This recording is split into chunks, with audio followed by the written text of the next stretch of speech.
chief and the courage and sacrifice of our armed forces, we're now actually able to begin to hand off the fight against ISIS in Syria to our coalition partners, and we are bringing our troops home. The caliphate has crumbled and ISIS has been defeated. Mike, what makes that even more Bush League is that was after the attack.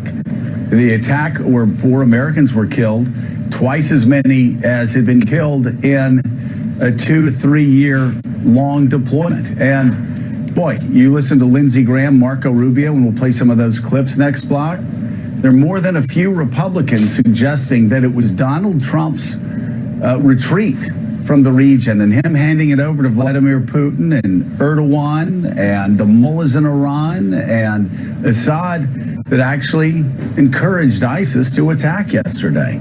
Oh, this is another result of foreign policy by impulse, which is what Donald Trump's statement really was. It was an impulsive statement. We're going to withdraw all of our soldiers, all of our troops from Syria within 30 days. That's what he originally said.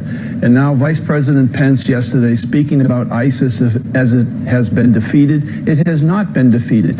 ISIS is an ideology that is rooted in the ground in certain regions of this world, and Syria happens to be a hotbed of ISIS. It is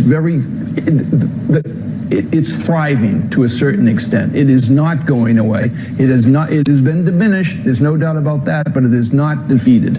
And yet, Caddy K, the president is standing firm. He got support yesterday from Senator Rand Paul, who's helped guide this policy in Syria, saying thank you for pulling us out and getting us out of these never-ending wars.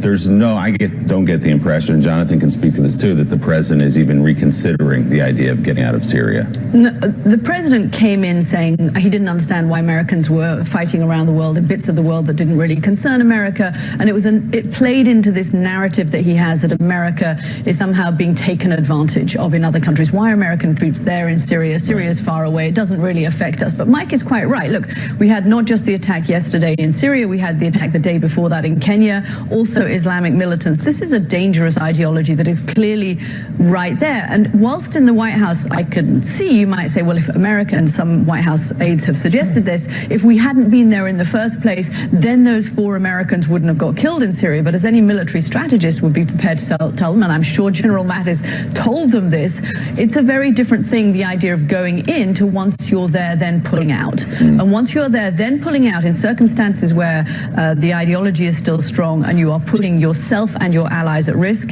And yesterday's attack, if this is ISIS feeling emboldened and wanting to show that they are still present, this is exactly the kind of thing that comes about from something like Mike calls foreign policy by impulse. And ISIS certainly, it's not the first time that ISIS is going to fill a power void that was created by the United States in a speedy retreat. It's happening again, Mika. And when you actually have the vice president, who good luck running in any Republican primary in the future ever again for the rest of his life. Maybe he and Rand Paul can go out and golf in Kentucky, like in their old age, because that's about as close as he's going to get to an office again. But you go out and you say that ISIS is dead, ISIS is finished, ISIS is wiped out. All you're doing is encouraging, Mika, the type of attacks that we saw yesterday that killed 4 Americans. This isn't high-level thinking. This is pretty basic, and that was pretty staggering. I'm not sure how he could bring himself to do that, or how unaware Mike Pence saying that making that speech. Yeah. Yes, absolutely. Still ahead on Morning Joe, we're going to hear some of the stories of Americans across the country who have